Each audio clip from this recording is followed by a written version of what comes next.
A movie where Ali Sheedy literally phones in her lines and then requests not to be credited. Jamie? Yeah. Let's go watch Short Circuit 2.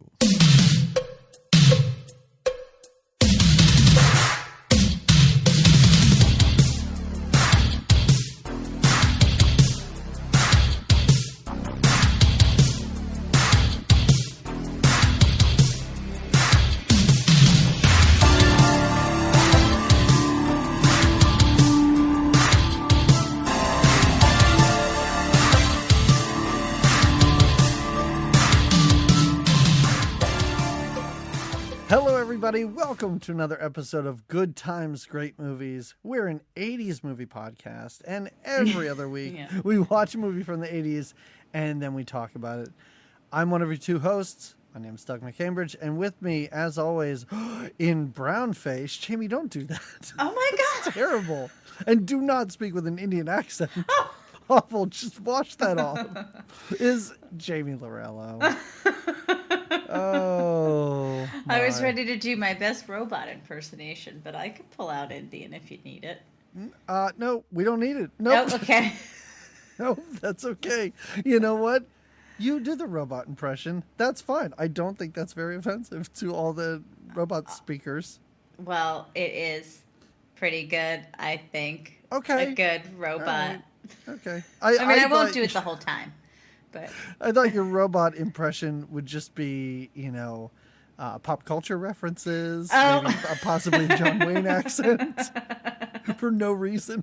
Because he's silly. Because he's a silly Johnny Five. He's funny, and he's witty, and he pulls things from pop culture. He's kind of like a kid like an Asperger's kid. He just says things that he just thinks of right there and then, and he's very hyperactive. He's very hyperactive. He's got a lot of energy. I love the fact that they just met him.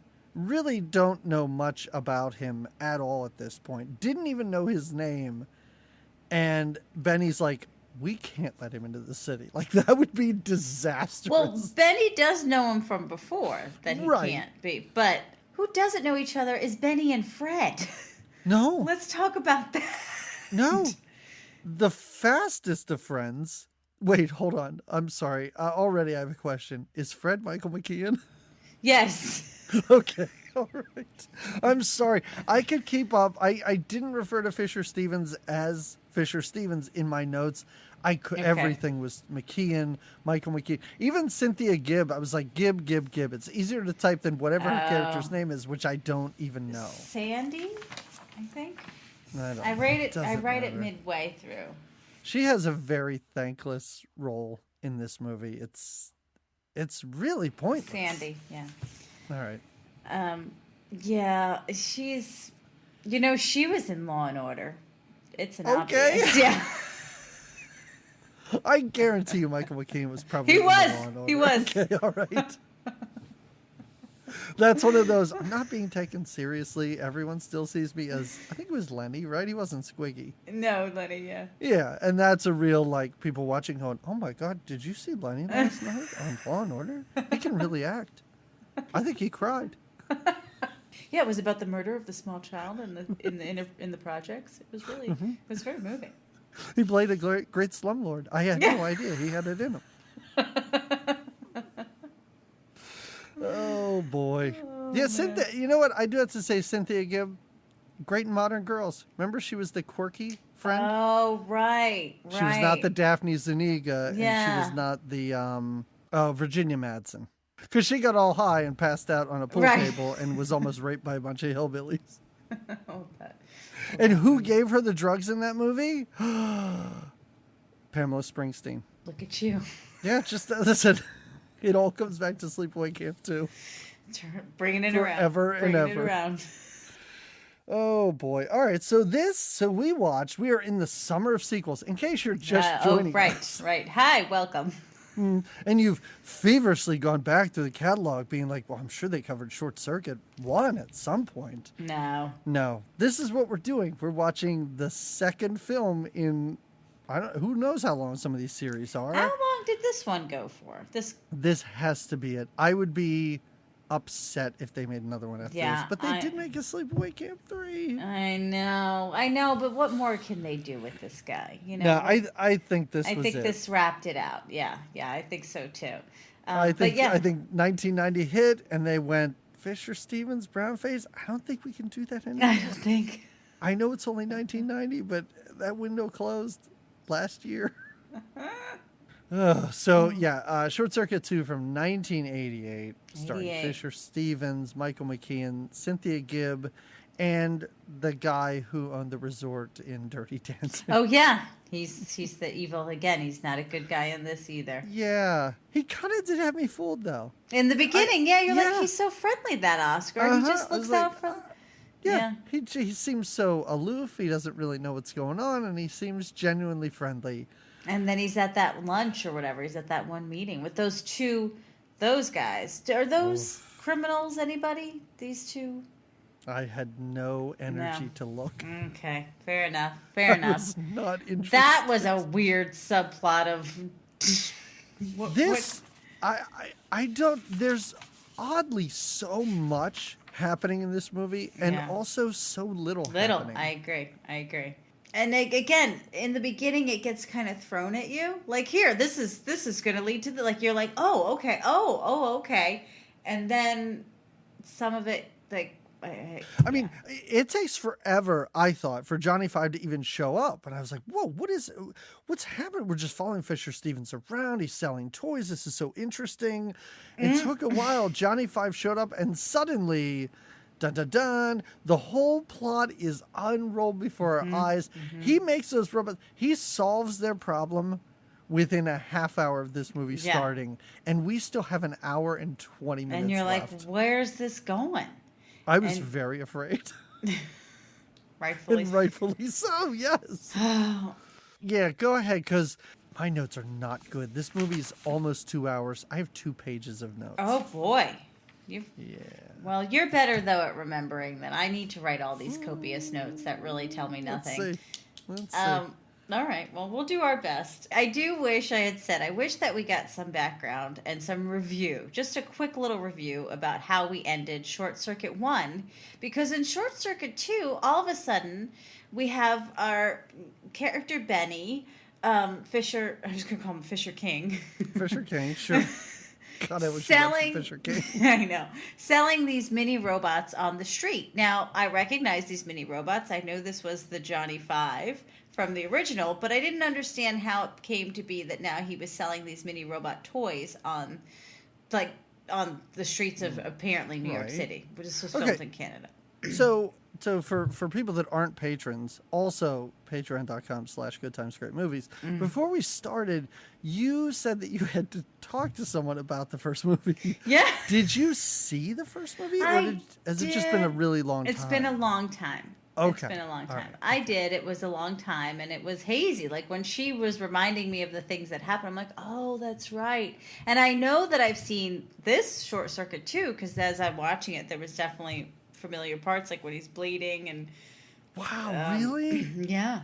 Like I said, that gang's chant about kicking your balls into outer space, I could repeat that all day long. Yeah. The rest of this, there wasn't a moment that I was familiar with. Once that gang tagged him, the whole movie was just like, I've never seen this before. No, I didn't remember like the jewels and that kind of thing. I remembered some of his fun lines, because when I was like, I don't know, 10, I thought it was hilarious. Now, maybe not so much. Maybe? All right. We see Benny selling these mini robots, and next to him is Fred, the actor, Michael McKean, and he is selling gold watches. And this is they're not even really friends. They're just not at all. They just happen to open their, card tables next to each other in the city of Toronto, which is trying so hard to be New York. But it's not. Trying so hard and failing at every turn. It's not. Yeah, they don't even try. They don't even give you like a side skyline. Anyway. No, it's like they didn't even want to pay for B-roll of just like an establishing shot of New York. This does not look like New York. two things that have two other big buildings that were in one. Well, no, the one, I guess, the big building. So one of the little mini robots rolls away because he doesn't have very good control over them. And it rolls into like this giant, what looks like a mall. Yeah, There's also it's also what's her name's office. Somehow she works in this mall too. Okay, I am so glad you saw it because every time they show, I don't know why they shot so close to windows all the time because I kept looking out, going, "Is this the Mall of America?" Like it's a giant mall that appears to just be office buildings. But again, I'll bet that's a Toronto thing. Like it gets so cold there, I'll bet they just enclosed a giant part of the city. I guess, yeah. Well, so it's an indoor mall that he wanders into. It's like a department store that this little robot kind of goes on an adventure through. Literally an adventure, like on a trampoline and through dressing rooms and wanders into the shoe department, the toy department with this silly music behind it. And again, I'm like, so are these like the baby Johnny Five? Like, what happened to the real Johnny Five? What, and why is he just selling? Like, didn't he invent this guy? But now, you're right, because this is the entire credit sequence, which goes on longer than credit sequences should go on for. Like, this is several minutes of watching a toy robot roll around on the ground. This is how the movie's starting. Like, it's already padding, and we're not even done with the credits. Yeah. And then it somehow goes through this silly mall sequence into an office now. It gets on an elevator, and it goes into an up the elevator into where, I guess, what does she do? She's like a toy buyer of some kind, creator. She creates toys. Know. Like, at first I thought that Cynthia Gibb was had Tom Hanks' job in Big. in Big, yes. Because I don't think she's inventing these things. She's like, look at this hat, it claps. I'm like, well, I've seen those. They're a dime a dozen. Like, well, even her boss says that. Yeah. Right? Yes. So, but I don't really know what her job is. I guess it is finding new toys and pitching them. Okay. But she seems really bad at it. She's not good. The boss is not happy with her. No. She's in a bad way. I will say... No, never mind. So go ahead. No. If you were going to compliment something about this movie, I wasn't. I was going to say, I think her acting in this movie was one of the reasons why I thought I could become an actress, because I thought you don't really have to be good at it, apparently, to do. No, you don't have to be good. Because she wasn't.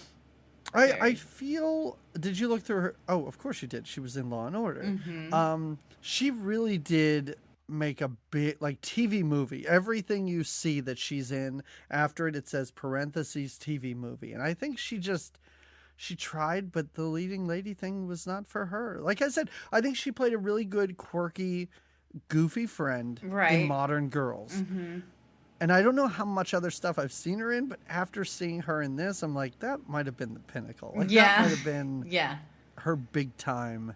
And it just didn't work out for her after that. Yeah. TV movie, that's more her speed, I feel like. She's got that adorable cheesiness to her and that minimal dimensions. Like, just... Well, the problem is any scene she's in, she's kind of watching other people talk to each other. Like, she's not doing a whole lot. Well, there's the one where she's singing to herself because she's so sad. I don't even remember that. You don't? Does that happen? That's when he leaves. Oh my God. That's at the end when he's when they're locked in the freezer and they call her somehow with that calculator and they play songs for her. When she's just sitting. Her guitar. Okay, all right. Okay. The weird obsession this movie has with 50s music out of nowhere is really crazy. I think it's I think it's a Johnny Five. I don't know. Johnny Five thing. I'm not sure. I hated that because I was like, you have not established that this is a thing that we should care about at all in this movie. And now it's the big crux of them being rescued. Yes. Is I'll use a touch tone to play songs that spell out where we're being held. And I don't understand. So I know we're skipping ahead to this, and I have other questions as we go. But So to get rescued, they somehow use what looks like a giant calculator into telephone wires, and they leave some sort of song clues. Yes, but listen, they put it on her answering machine, and then she just gets in the car immediately, knows it's them and that they're in trouble because of the Help Me Rhonda song. And that's what I wrote down in my notes. I was like, her name must be Rhonda. And I looked and I went, no, it's not. No. They've had one date, her and Benny. Yes. And in it, they went to an all-night rock and roll party. That date started in the most awkward way possible. Because I was like, all right, so he's going to use Johnny Five to Cyrano de Bergerac her, and I'm totally into this. And that doesn't last that long. No, because they mess it up. It's terrible and awkward. And they go to this Hungarian restaurant, but they just order coffee. I wanted them to explore the foods more, at least. I love the fact that they left all these messages on her answering machine, and for whatever reason, I assume they have watches.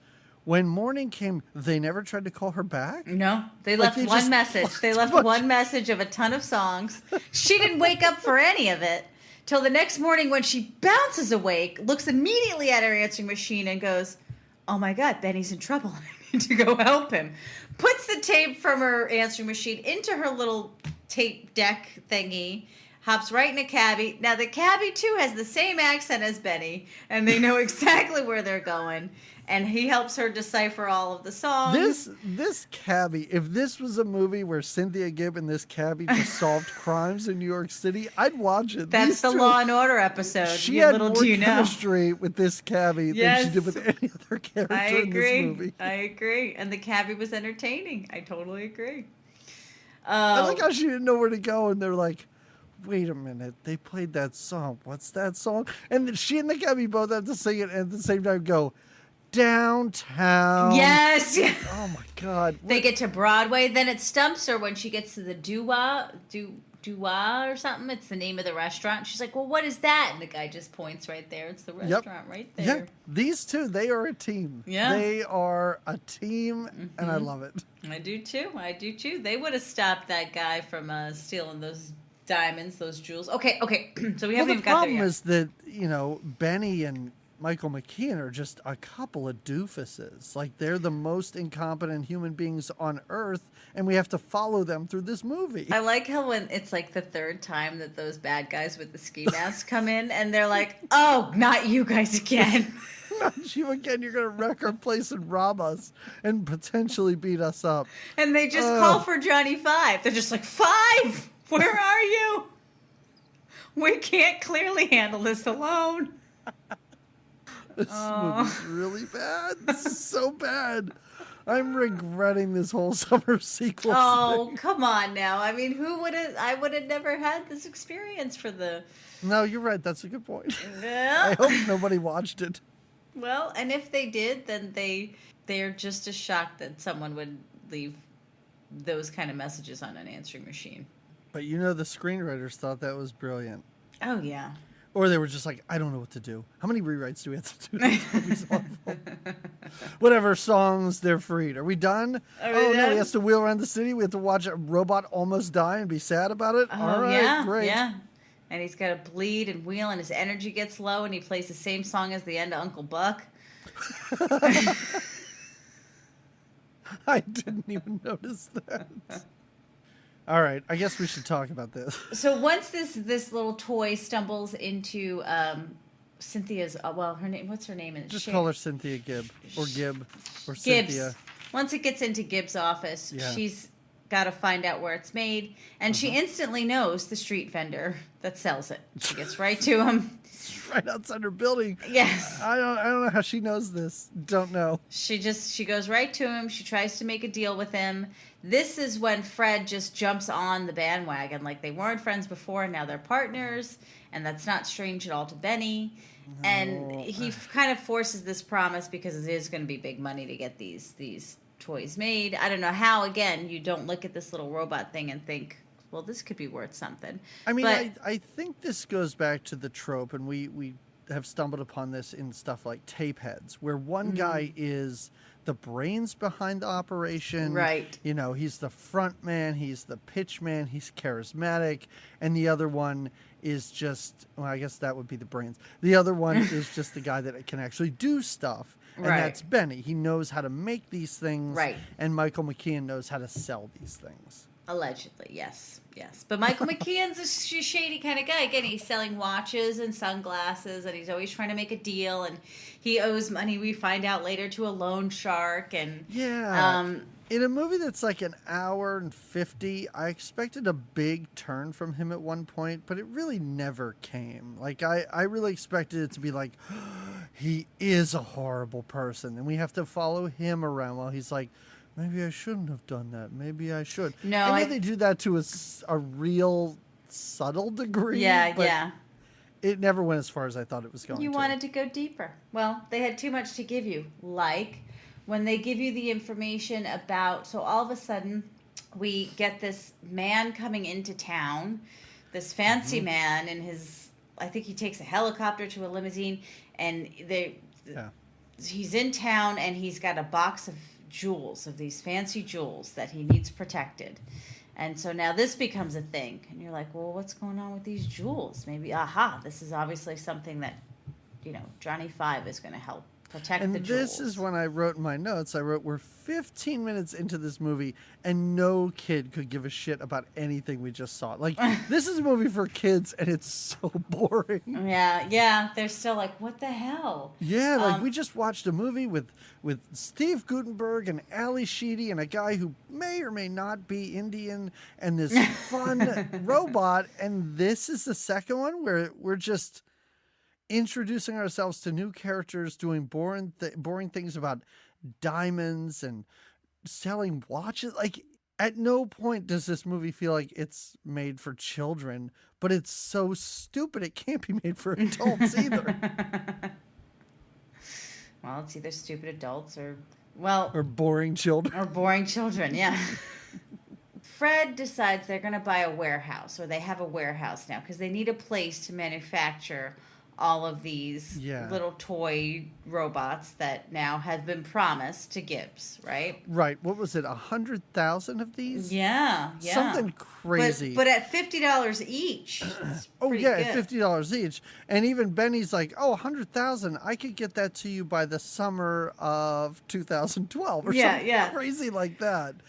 But Michael McKean's like, listen, I can get us a factory, and I'll get us a workforce, and don't worry about it. And like you said, that's fine. For a kid's movie, fine. Then it's a funny thing with this rundown factory and stuff's falling apart. But no, like you said, we have to watch him go to a loan shark to get this money. It's useless scenes like this, and a lack of comedy, too, because, the warehouse is crummy, but there are so many opportunities for gags in this movie, and they don't do any of it. No. Yeah, because the warehouse is crappy, and there's like these half mannequins in there, and also what's happening in this warehouse that they don't know is that there's these two guys that are underneath the warehouse that are trying to currently drill a hole to get to these jewels. And if this continues, they will not be able to drill their hole to get their jewels in time if this warehouse is used for robot making. It would be a little loud. So they decide to... I'm so surprised they weren't like, let's pretend this place is haunted. Yeah. Dress up like ghosts or something. Wouldn't that have been better? That would have been a lot of fun. I agree. Yeah. I would have enjoyed that a little more. Oh. Yeah, put some Scooby-Doo into this thing. But they don't. They do hire, like you said, he does get like a crew of what looks like homeless people to come in and help them build these robots. Homeless people. And I love how after the first, let's call it assault from these robbers, the homeless people, you just see them like, I'm out of here. They're done. They're done. They don't need this kind of labor. They don't need this. So because they have a little factory line going, they've got some robots that are made. But then these guys come, they're dressed as little burglars, and they just mess up they break the machines, they break the little robots they scare off the homeless workers. And these two now, what are we going to do? What are we going to do? Thankfully, there's a giant package, a giant box, a crate that has been delivered. Did you think Richard Pryor was going to come out of this crate like in the toy? Because it's the with same a bunch type of packing peanuts. And Richard Pryor's there to solve all their problems. Wouldn't that have been amazing? That really would have been amazing. What would have been amazing is if he just pretended to be a robot yes! the whole time. Or if he came with the robot. And he's and like, Benny was just like, "You're not a robot. What is he doing?" He's just like, "Come on, I would have loved that." Oh, but Richard Pryor doesn't come out of this crate. It is just Johnny Five.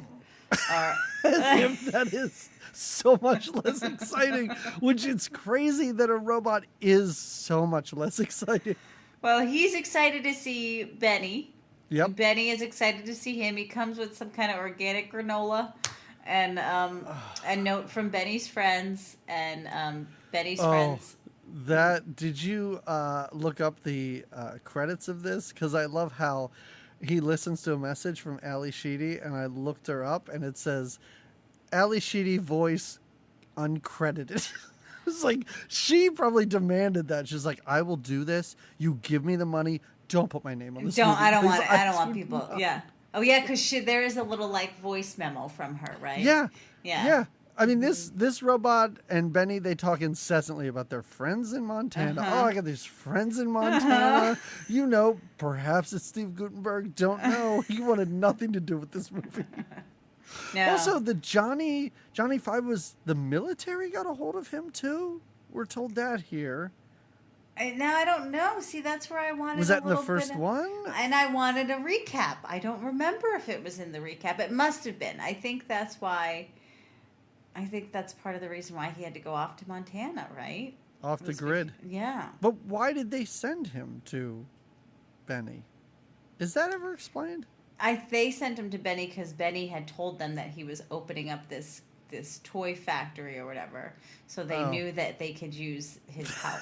That's a great idea. Send him this robot that's wanted by the military. Yeah. To the middle of... You're only in New York City? We'll just ship this robot to you. Oh yeah, so they're in New York City, and that's the other rule, is that Benny tells Fred, you can't tell him we're in the city. He's going to want to explore the city. Don't let him know. Just, they'll keep him in here, and we'll be all good. I do love how Johnny Pride.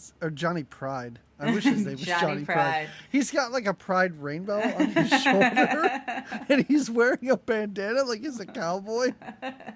He looks great. Oh, Johnny Pride. Johnny builds all the robots at night, all 100,000 of them, while he watches old Tarzan movies on TV, so he can scream like Pass Tarzan the time, at the right? end of this Exactly. Because he takes it all. It's input. It's his input. Takes it in. This is also the point in the movie, we were talking about this earlier, where Benny is very insistent that Johnny Five shouldn't go outside. Mm-hmm. They even pretend that this factory is just in the middle of a field or something. He's like, oh yeah, there's nothing for you out there. Yeah. I assume they're hearing sirens all day long. Yeah. I do like how they've set themselves up pretty comfortably in here, because this is where they live too. And at one point we see that Benny's got like a little hammock area and like a beaded curtain hanging up. Mm-hmm. Like Michael McKean's got like a bedroom with a TV in it and everything, and he's just sitting there, and Johnny's like, I don't know, filing his nails or something, bringing food. It's kind of crazy.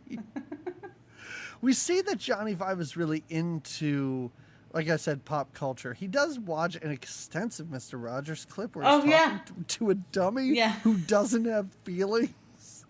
I mean, they want you to know what this movie is about, or at least what it's about at the end. They're driving it home, yeah. Because Johnny does he have a soul? I don't know. When he goes to church, he thinks not, but he's on a mission. He's on a mission to sort of find himself, yes. Right?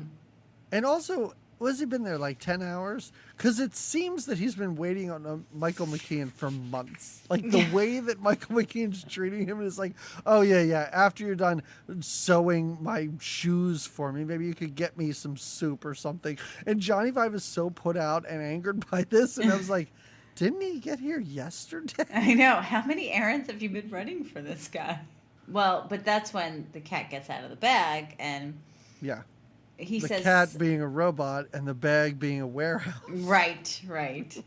Well, he finds out there is a great big city out there for him to explore, and he doesn't want to just sit around and be a slave to Michael McKean. So off he is.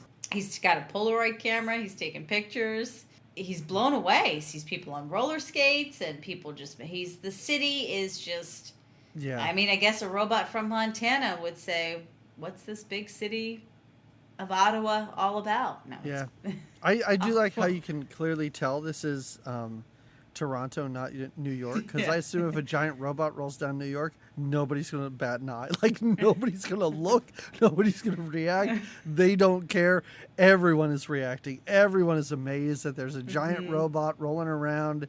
He breaks up what is like a shell game, but with cards. Like, what would you call that? Let's call it a shell card game. Okay. Yeah, and everybody at all times in this movie looks around. Nobody looks at Johnny Five at all. They just look wildly around and yell at people to stop making this robot move around. Oh, yeah, because they think it's being controlled by something other. Yeah. The shell guy gets a little upset with him. This is one of the multiple times in this movie where for a long time it's just Johnny Five rolling around on the streets of New York. Sometimes funky music's playing, sometimes it's sad music. Right, it just depends on his mood. In the beginning, now this is upbeat music because he's just getting to see the right. Right. Yes. Until he comes across this gang. The Los Locos. The Los Locos kick your ass. Can Los you sing Locos it? Kick your face.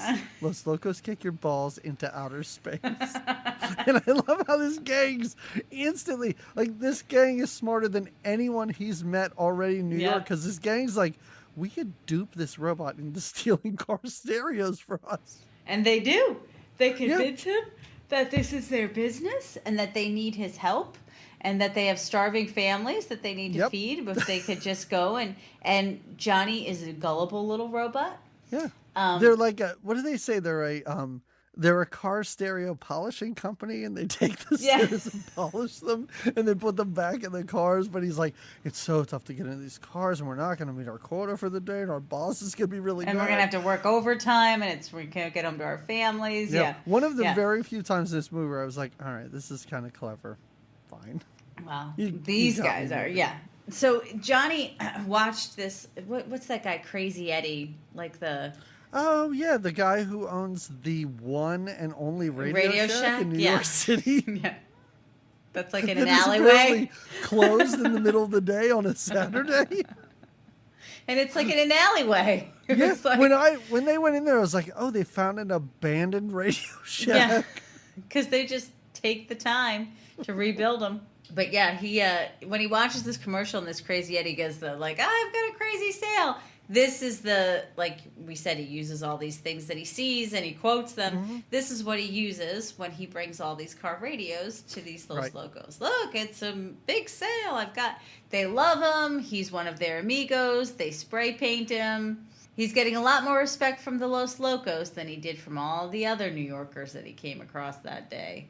And I just don't understand, in a movie where, like I told you, I didn't remember any of this movie.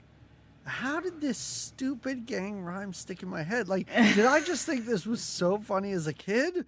Or did I just always turn to HBO at this moment? And then when he was spray painted, I'm like, I've seen the rest. I don't want to watch this anymore. You knew it wasn't the first one, so you hung low. Yeah. It's been years. Like, you could have asked me 5 years ago. You could have been like, can you do the Los Locos thing? I would have done it. Like, for some reason, this really connected with me. Have you ever stolen car radios? No. But strangely enough, if I think about stealing car radios, I think more about Adventures in Babysitting. And I don't even think they were after radios. They were after entire cars. It's a tire, yeah.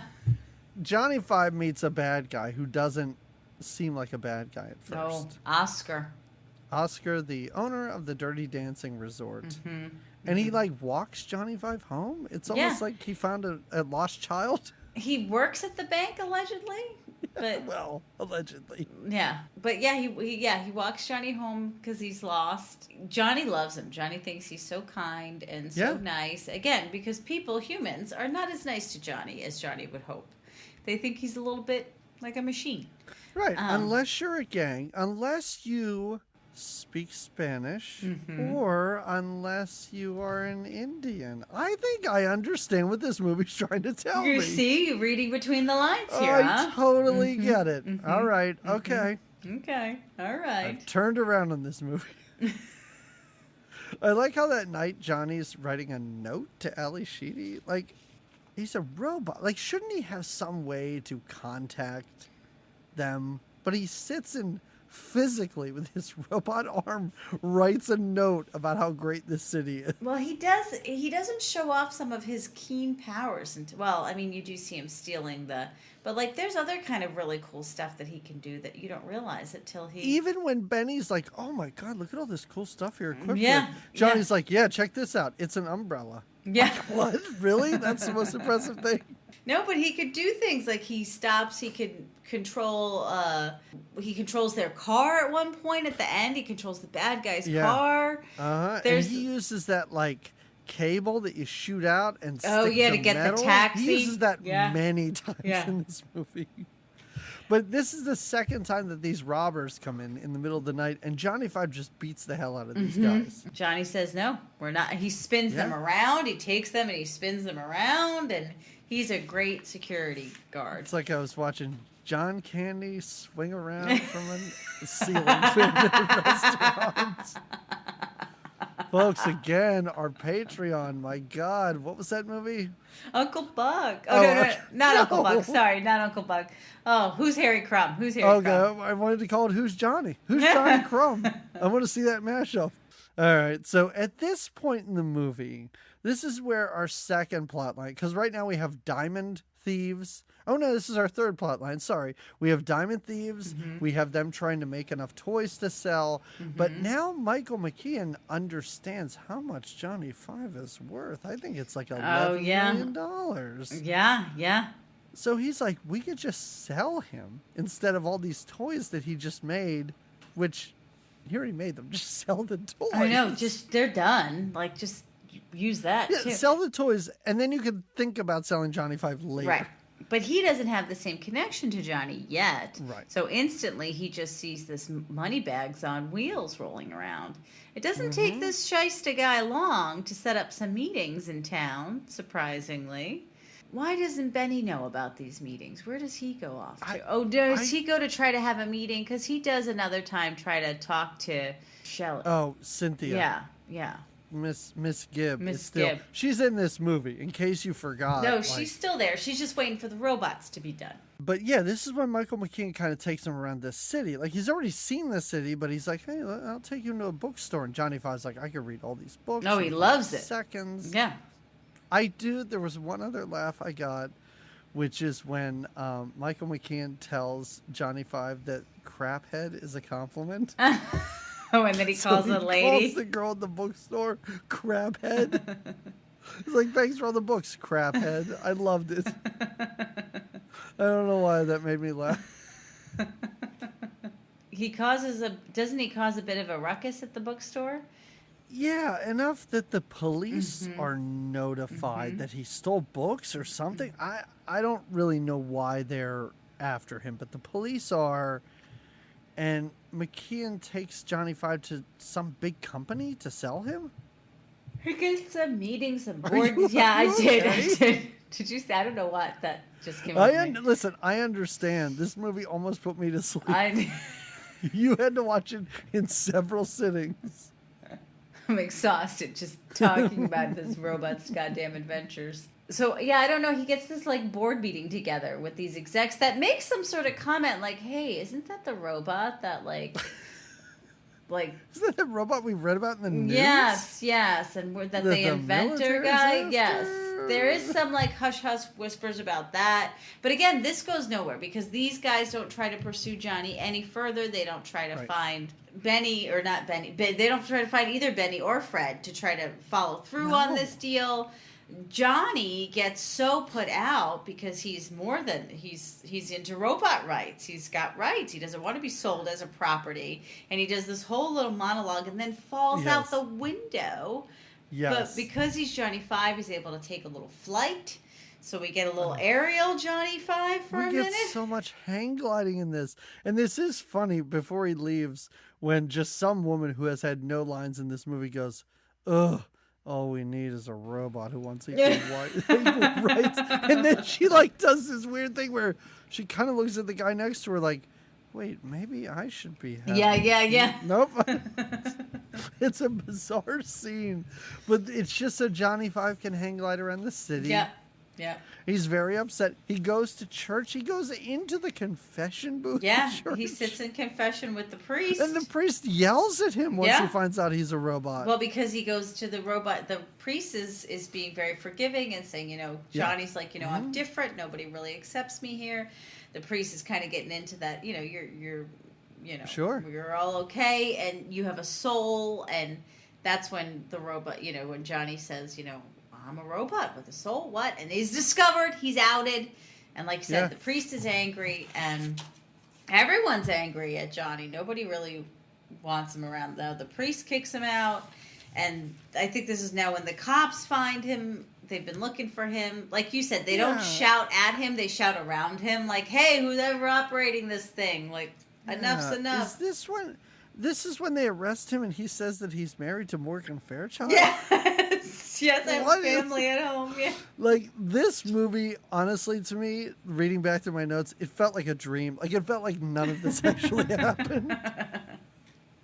Like, just reading my notes, I'm like, oh, and he said he was married to Morgan Fairchild. I guess I thought that was funny at the time. That's why I wrote it down. He does. Yeah, he does this whole plea argument to them to not get arrested. And they bring him down to the precinct. He gets a mugshot done.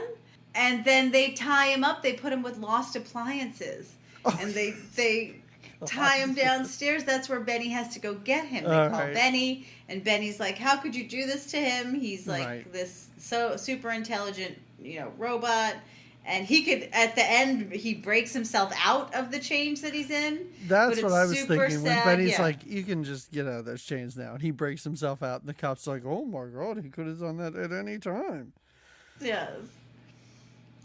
So now. Oh, I will say, wait. So while he's so sad, because he is, this has been a lot for Johnny. He came into the city all excited, but people have just been treating him poorly, starting from Fred on up to everyone he meets, and Fred trying to then sell him. And when he is locked down, he's a stolen good. That's where he is in the police precinct. He is doing some reading because that's what he does. And he's got 2 fresh copies of Frankenstein and Pinocchio that he's been reading. Just to let you know, he feels a bit like an outsider. Yeah, he really knew what section to go to at that library. Yeah. It was just a section that said Outcast/robots ? It's like, oh, all right, I got this. This is my language. Right. Anyway. I thought this was a sweet, but maybe it's because this is when I picked back up. You were right back into it.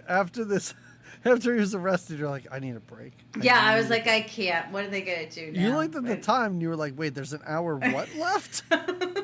And I still don't know what the hell's going on with those jewels they buried. What the fuck? Also, did they sell those toys? Yes. I don't know. That plot was dropped completely. Yeah, I thought maybe those little Johnny Fives would take over and be a part of a revolution of Johnny. Yes. But they go nowhere. But anyway, when he's first freed from jail, Johnny and Benny go on this sweet little walk over by the pier, and they have this conversation about loneliness and solitude. And Benny confesses to him how he is lonely too since leaving India, and Johnny is sort of take it like, wow, you're a human and you feel this loneliness and solitude too. When I first picked back up, I was like, well, look how sweet this is. Maybe I'll give this movie a second chance. Look at these 2. And then instantly you were like, oh, now he's on a date with Cynthia. Yeah. This is terrible. Because honestly, that stuff you just talked about, not a sentence in my notes has to do with that conversation. No. At this point, I was just trying to power through, and if characters were just talking, I was like, nope, no need for me to pay attention. No need. I don't know what's going on here. Yeah.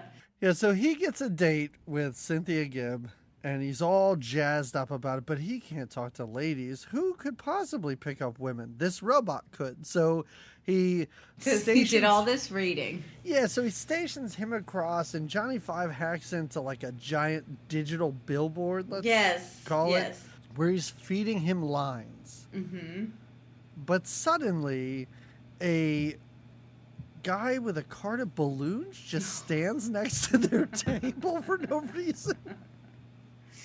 Well, and Johnny's very confused and not very good at feeding him lines. So he's meant to kind of help Benny woo her over. Yes. But he really feeds her these awkward lines, and at some point between the balloons and then after, it's just jargon. Well, a cat jumps on him. A cat just walks around on this robot and seems to be typing things.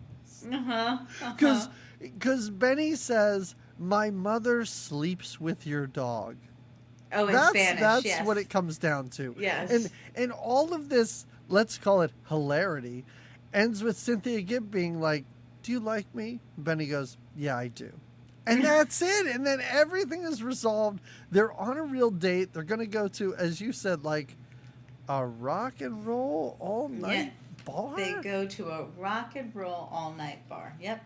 Okay, great. I'm glad I got that wording right. I think you are right. Yeah. He quizzes her about bands and songs and this is when, for no reason, because it hasn't come up at all in this movie, she's so into 50s popular music. No, they get a little tipsy together. They have a little bit of a good time. They're leaving this one bar, and then Johnny Five arrives. Yeah, he introduces himself to Cynthia Gibb and is like, "You know those toys? Yeah, that's me, just in a smaller form." And he just puts them in a cab. He doesn't just put them in a cab. He uses his giant magnet thing. Right, to hail a cab, let's say. Now, mind you, this robot just had some dangerous times in the city, was with the gang, shouldn't be walking around the city, but now Benny's on a date, and he's happy to be on a date, and he just looks at Johnny, and he's like, "Get home safe. See ya." Yeah, exactly. Yeah. He doesn't care. Listen, Fisher Stevens is going to get laid because now it's the morning and he walks into that place dancing. Oh, yeah. He's got a cigarette hanging out of his mouth. Right. He's like, we have not seen this character smoke until right now. And who knows what Michael McKean's up to this night? This robot is just on his own in the city. Yes. Just kind of doing his thing. Well, no, this robot's rolling back in, and this is when those bad guys with the ski masks arrive yet again, because now they have a plan. We saw earlier that the Oscar, the friendly banker guy, is actually in cahoots with these two. Right, yeah. And so these two come back, and this is when Benny and Fred scream for Johnny Five to help them. Yes, Johnny Five's having a nice conversation with Oscar outside the factory. Yeah, the director of Dirty Dancing Camp is distracting Johnny Five while the two masked hoodlums kidnap Fisher Stevens and Michael McKean. Right. And then later, he puts them into a freezer. So they spend a good majority of this movie just sitting in a freezer, getting progressively frosty. And the bad guy, the main bad guy, what'd you call him? Benny? No, sorry. Oscar. So Oscar convinces Johnny to continue digging this thief tunnel. Well, he tells him it's a safety tunnel for his friend Ben, to keep Ben safe, right? Yes, which Johnny Five is gullible and stupid. He's like a dumb baby who's a super powerful robot, so of course he does it. And now that's what this movie is. Like this was not the movie I was watching 5 minutes ago. Because now Johnny is Oscar's kind of buddy, and he's helping him because he's a very powerful robot, so he can help him finish the cutting of this underground tunnel. Isn't it awkward? Don't you think it's awkward? There's a couple of times in this movie, and this is one of them, because Johnny's got this whole song he sings about hanging out with Oscar and getting to just drilling through the wall and hanging out with my friend Oscar. And Oscar is going on about how hard it is to work for people, and people take advantage of him. And Johnny feels, I feel some empathy toward that, and they share a hug. Yeah. The hugs with the robot are awkward, don't you think? Oh, super awkward. I don't like any hugs with robots because, first of all, it's a little scary because robots are super powerful and they could really hurt you. Crush you, yeah. So if they don't want to hurt you, they can't really be touching you all that much. And his body type is strange, too. Like, if I'm hugging a robot like the sexy lady in Cherry 2000, okay, fine. But he's weird and misshapen, and there's exposed wires. It's a bizarre hug. I agree. Yeah. They hug it out. Yeah. Yeah. So Oh, also, Benny and Michael McKean, they find a map also in this freezer. Oh, because they're like, where are we? Oh, there's just a map here in the freezer that they locked us in. But that does them no good. They know where they are, but they think it does them no good. Oh, but we know, as we talked about before, they leave coded messages on Cynthia Gibbs' answering machine. But she's got her headphones on and is strumming a guitar because she's been stood up for her date. Oh, okay. Yes, because this is supposed to be this. Even Benny says it at one time. Oh, I'm missing my date now. Oh God, I didn't pay attention to any of this. Yes, he's missing his date. So we get a little glimpse of her getting ready for her date, and she's so sad because he doesn't call. No, she calls. I think his warehouse apartment, and he doesn't answer. His warehouse apartment. Then Mr. she's Rogers just playing in the background. Playing in the background. Nobody there to watch him. Nobody's there. And then she just sadly plays guitar and sings herself to sleep as a lonely girl while her date is freezing in a Chinese food Very freezer. slow freezing, too. Yes. I mean, I'm not saying I wanted them to die, but it seemed like they were in there for a good part of an entire day. Yeah. Well, they said they're being left there till Monday. And there's just some chicken. I like when they get thrown in. There's like frozen chicken on the floor, and Benny's like, "Oh my God!" But yeah, she wakes up the next morning, as we said, listens to her answering machine, and these two have somehow found a way to send some messages. It's dumb. It's nonsense. We've talked about it before. At this point, Johnny Five finds out about this crime and is attacked by the bad guys and is brutally beaten basically to death. Oh, yeah, this is quite the beating scene. Okay, so Johnny realizes he drills his way through this cave, and then they get into the bank, and Oscar makes him open up where the jewels are, and Johnny puts it all together. It's the Van de Veer collection. I wrote it down. The Van de Veer collection of jewels. Wow. Yeah. You took all the important notes. I didn't write anything down about this scene. Johnny gets a little suspicious, like, wait a minute, Oscar owns the Van de Veer collection? And he realizes, because now Oscar's ready to leave him high and dry, that they're shady.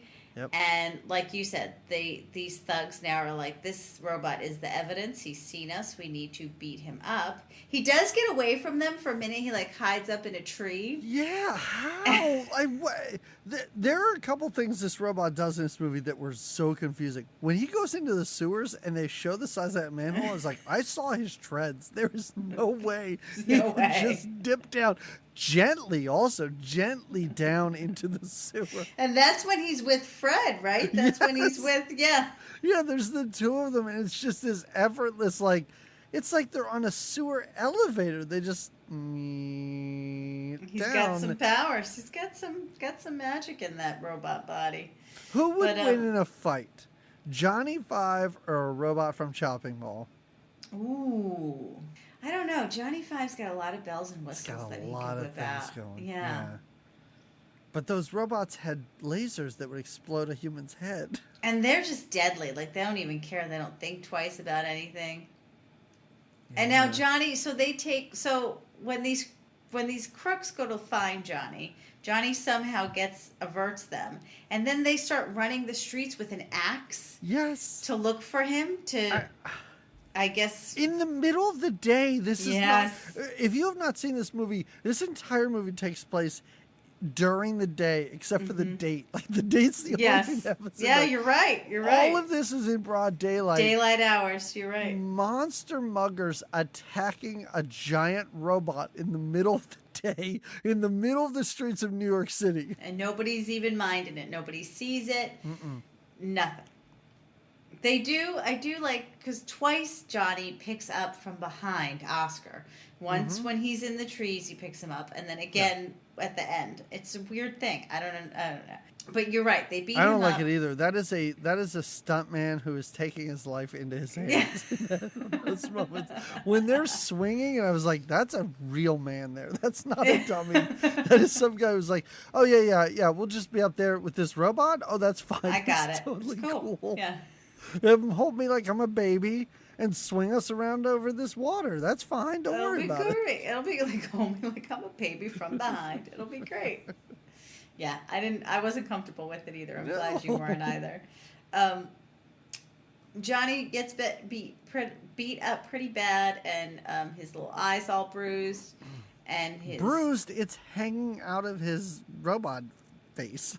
He's just not in a good way, and then it's just bad news. Now he's basically almost dead, but we do see it's fun because I like how they constantly show us like this timer, which I've never seen on Johnny 5. Oh yeah. They zoom in on this timer, which says 2 hours to memory failure. And that's important. It's not as though they can't rebuild Johnny and start him back up. They could do that. It won't be the but same the guy. Memory failure, that's where his soul is. Yes. You can't have that end.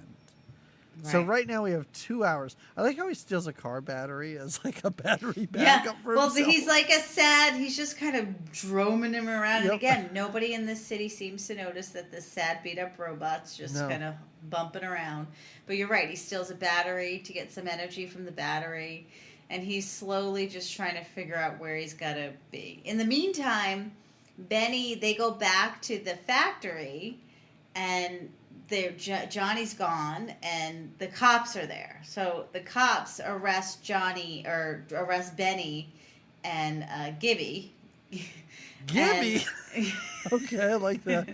Yeah, wrong place, wrong time, Cynthia Gibb. That's what this is all about. Because they have no reason to arrest her. No, they have no reason to really arrest either of them. No. But the tunnel that the jewels were stolen out of links back to the factory that they work out of. In the meantime, Shady Fred wants none of it, so he just goes running off, so he doesn't get arrested by the cops. But in his run off, he decides to go look for Johnny. And the way he finds him is not just looking around these city streets, because he does ask a homeless man if he's seen a robot. Cost a homeless man. I assume some guy that was working for him. I know. I was going to say maybe an employee from before when the business first started. But all of a sudden he looks down and he sees there's a puddle, and he sees the tracks of Johnny's treads, I guess. His busted treads. We have to watch those broken treads for so long. Like just rolling through. The broken part flaps down. Oh my God, this movie's just padding. It's crazy. But he does. Michael McKean finds him. Like, this whole scene's supposed to be sad. I felt nothing. This was the robot that died in Runaway that Maid. Remember the Maid robot with Tom Selleck? Yeah. I felt so You're bad for that sad poor about robot. that. I did not care. And it sounds bad because he should be a quirky, fun robot. These scenes are playing so hard for you to feel bad. And at this point, the movie had killed me. Like, I was dead. Over it. I didn't care. You're dead on the inside. But Johnny 5 can't even talk anymore. And he has to write dying on a brick wall in chalk. Get Ben. And he can't get Ben. You can't. No. Ben's Michael McKean has to fix him. And Michael McKean goes, how? And Johnny 5 points to a conveniently placed Radio Shack is just right there. For Radio Shack, which is in the middle of an alley. And it's not even open again in the middle of the day. Yep. And it's a perfect place for them to start to rebuild. And like I had said, I was convinced this was an abandoned Radio Shack. Right. That they had just kind of stumped. I know. And as I said earlier, this is a montage in this movie, or this is what passes as a montage, is Michael McKean sweating, trying to fix Johnny 5. Mm-hmm. And he does, kind of, like, badly. But then he even says, like, if I get this back together, you could. Oh, he does. So he's got a shirt, a special silk shirt that he talks about throughout this whole movie. Yes. And Johnny is bleeding battery fluid, I guess. It looks almost like real blood. It's dark and it's almost like red. It's like dark red. It looks just like blood. And it's coming out of him, and so Michael McKean rips up his silk shirt and uses it to kind of, I guess, stop the bleeding some. Yeah, for a very expensive shirt, this sleeve rips off like it was already pre-torn. Right off. Yep. Yeah. And I love how he ties it around Johnny's waist and he's like, hey, I fixed you, dude. You're all good. Yeah. There, you can handle the rest, right? And now, what makes him, he says something about like Oscar, why, he's really torn, Johnny, about like, well, why would he do this? Why would he use me? Yeah. And something that Michael McKean says sets Johnny off. And now Johnny's got this red eye and this mohawk. He made a mohawk somehow, Yeah. which is Yeah. baffling. But yeah, like, I don't know if Michael McKean says, you know, he's like, he thinks you're a dumb robot, or he doesn't respect your soul, or something. Who knows what he says, but whatever it is, Johnny Five becomes evil suddenly, and it's sort of fun, or it could have been fun, but it's not. No. Well, what is fun is when Michael McKean hops on Johnny's back and they go riding through town. Well, they also meet, you called him Crazy Eddie because he's basically Crazy Eddie, but I actually wrote his name down, Manic Mike. Oh, yeah. They meet Manic Mike and he's like, these guys just robbed my store. Yeah. What? This guy that we saw in a commercial an hour and 20 minutes ago is back in this movie for no reason at all. Well, and then they scoop him up. So then Benny is now with the cops, and they know that they have to find Johnny, and they go to this Radio Shack, and they just take Maniac Mike with them. And he's in the... Why? Yeah, I was like, why would you... He has nothing to do with this movie. And now there's three of them squished in the backseat of the police car. Yeah. It's like, it's wild. Mm-hmm. And Benny sees that he's leaking battery fluid because even Maniac Mike, oh my God, why are we talking so much about Maniac Mike? Runs up and is like, what is that? Is that coolant? Is that oil? Is that, and even Benny looks at him like, you fucking idiot. You need to learn your fluids. And I was like, why is this in this movie? Why are you having this interaction now? But it's battery fluid. He's dying. Mm-hmm. As I said before, he's tailing the bad guys because Johnny Five can see their tire treads. Right. He's got this special vision. Yes. Yeah, he's like Predator, basically. And he gets into a manhole to move faster through the city. So, because they start driving crazy, they start doing some evasive driving because they see the man riding the robot coming for them very slowly too. By the way, like he's coming at us super slowly. Like Johnny Five has tank treads; he's barely moving, and they are terrified by this. But then you're right. He moves a manhole cover. He goes underground to get to them. They finally do. It's a warehouse, right? Like a no. They just stop in the middle of the road. They just stop in the middle of the road and look around like, oh, we totally lost him. This is great. And Johnny surfaces under their car, under the manhole. Oh, that's right. That's right. I like how you don't see Michael McKean at all because he's like, I'm not getting in a manhole with this robot hanging on his back. Yeah. All you hear is him going like, what are you doing up there?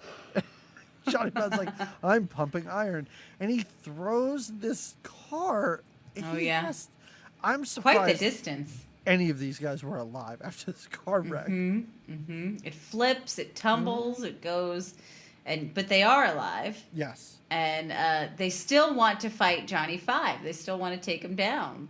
Fred, or Michael McKean, is in charge of keeping Oscar at bay. Yeah. And the other two thugs, one of the thugs we should mention, or I guess it doesn't matter, one of the two thugs is a little more sensitive and aware that Johnny Five has got some artificial intelligence and is probably more powerful than they should let on to, and he's always trying to stop them from doing the bad things, but nobody listens to him.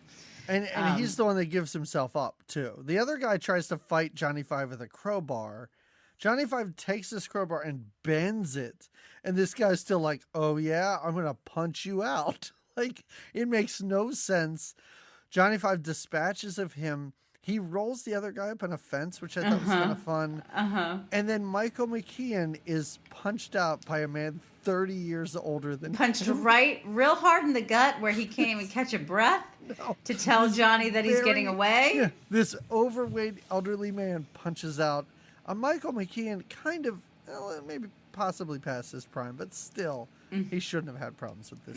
No, not as severe as he does. But so now Oscar almost gets away. Yeah, did you notice that Johnny Five, just like Michael J. Fox, was sketching? He grabs the back of a car and just tears out of this parking lot. That's how he gets out of there. He's almost dead. We see that he's got like 8 minutes left of life, but he takes over a crane so he can swing out and make a Tarzan noise and catch Oscar, because Oscar stole a boat and is about to, I guess, get away at sea. It's so dumb. I know. And he catches him. I don't mean to speed through this, but he catches him. No, please. He's basically dead. This paramedic shows up, and Benny is so mean to this guy. Yeah. So mean to this poor paramedic. Yeah. Takes his defibrillator and is like, shut the hell up. I'm gonna use this on a robot. You get away from me. You back it up. Back it up. And then, he's crying. He's yelling, why? Yep. Johnny basically says his goodbyes, and his little metal eyelids close. There was something about this where I was like, is this movie going to end with him totally dying? I know. I thought so too. Yeah, I thought so too for a minute. I'm like, oh, this is the end of Johnny Five. They just pushed him too far, and he had to avenge his soul. He might be better off, honestly, surrounding himself with these morons. Yeah, these stoops. Well, yeah. So, but he does. He used the paddles. He wakes him back up. The one eye opens. Yep. He wants to make sure your operating system is okay. It is okay. Johnny is okay. He gives a sweet look to his new little lady friend. I think he gets a little side hug even from Michael McKean, and he's still saying things weird, like words are out of order, letters are out of order. He can't say his name right. But this has been this movie for the past half hour, ever since he got beat almost to death. Yeah. So now we get the end, and I never thought I'd see a movie where I was like, I wish I was watching the end of Mac and Me, because it was the same thing, better. Yeah. We're watching some woman, you know, she's making everybody take the pledge for U.S. citizenship. And of course we pan over. And of course Benny's there, because we all know the greatest thing you could ever be is a U.S. citizen in the 1980s. Yeah. And then you knew it was going to happen, but the reveal that he is now gold-plated was shocking to me. Oh, yes. Yes. Why? Johnny Five gold and gaudy coming back. Oh, man. Short Circuit 3, Johnny Five Gold? Okay. Right. You feel it? He's a DJ just spinning the I hits. like it. No, you wouldn't if you watched it. You'd hate it.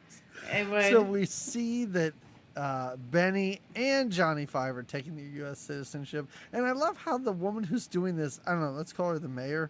She's even like, and let's give it up for our first ever robot citizen. Our robot. It's a very special time when a robot can be a U.S. citizen and have the same rights as every other man.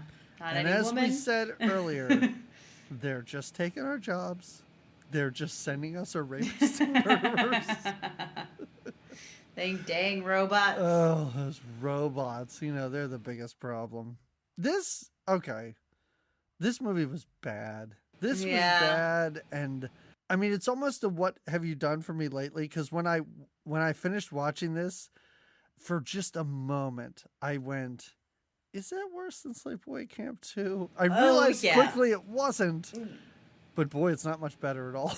Well, maybe you disagree. Go ahead. No,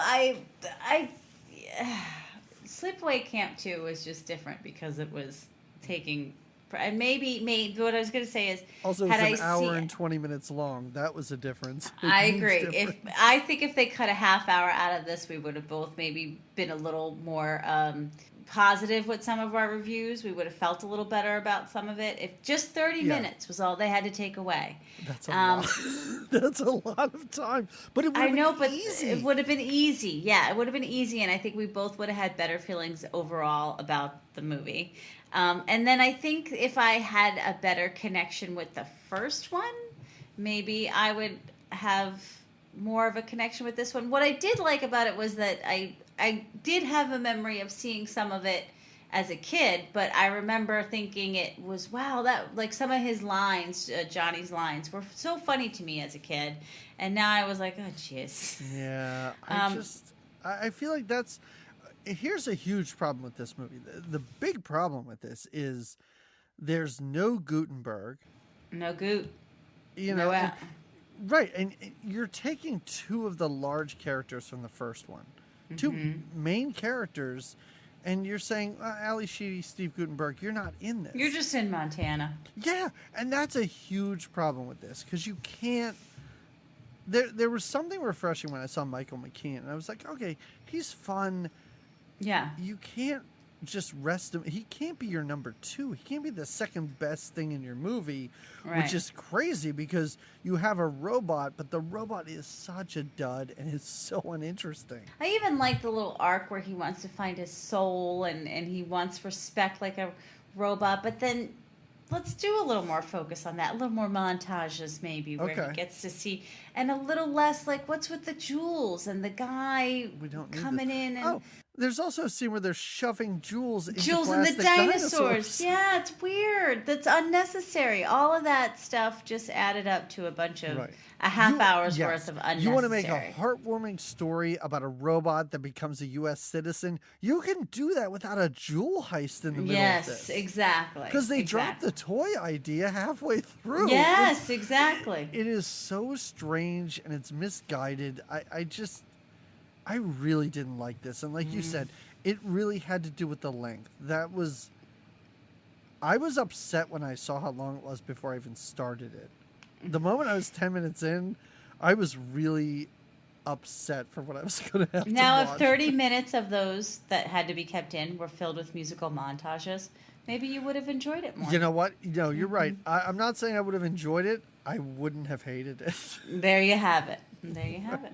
What do you recommend? Because I have to tell you, I had a hard time figuring out what to recommend, I think, because I was so short-circuited myself after watching It's not easy. Last time, I recommended a Japanese movie. Yeah. And this time, I'm going to recommend a South Korean movie called I'm a Cyborg, and That's Okay.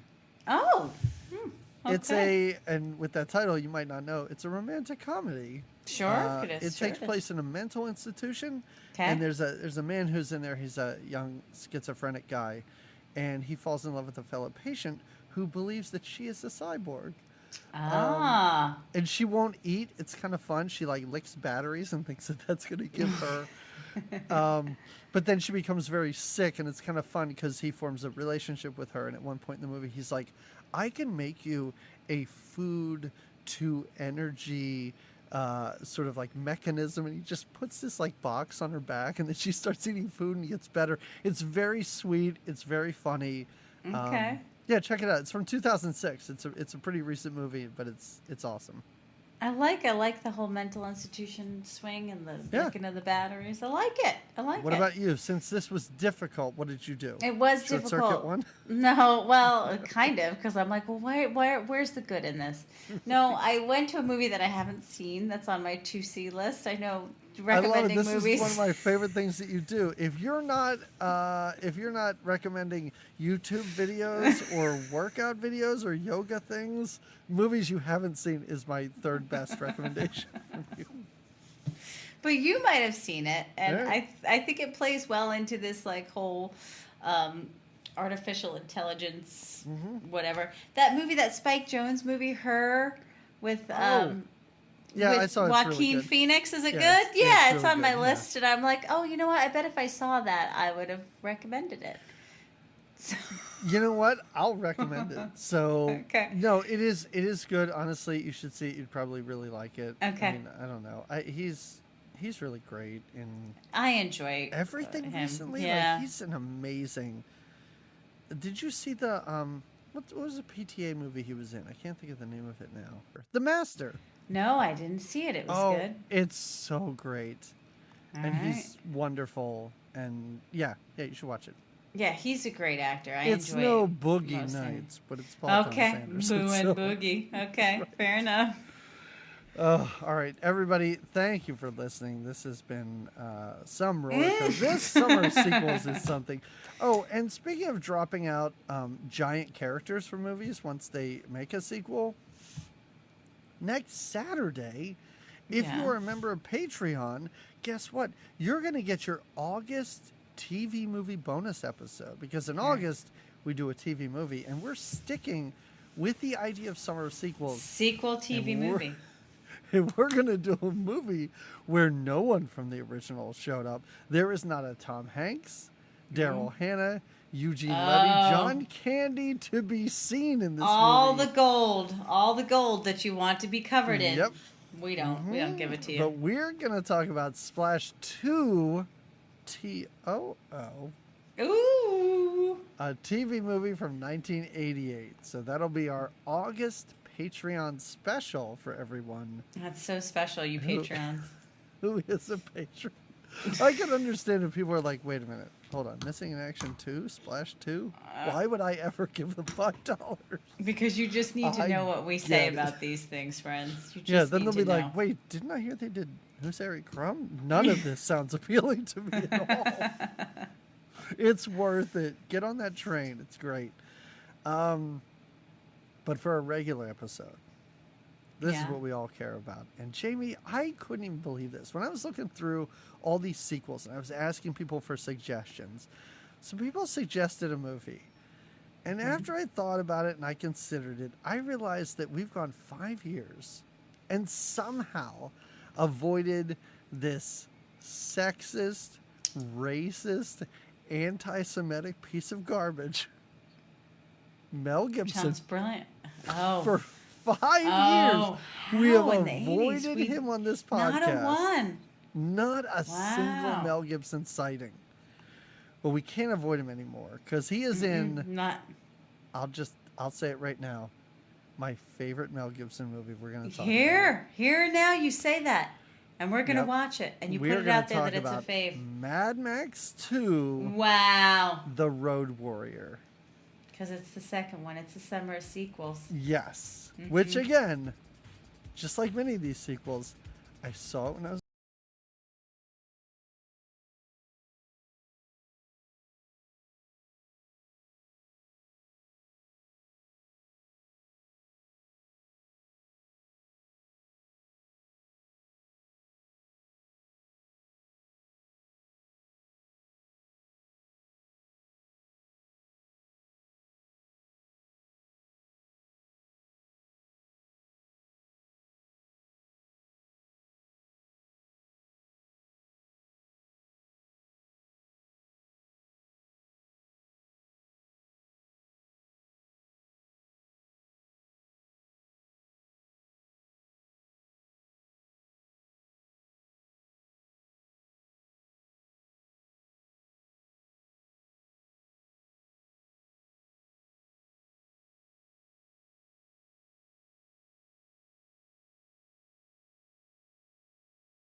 ass! Los locos kick your face! Los locos kick your balls into outer space! So, did I ever tell you? Sorry to stop you before we even started.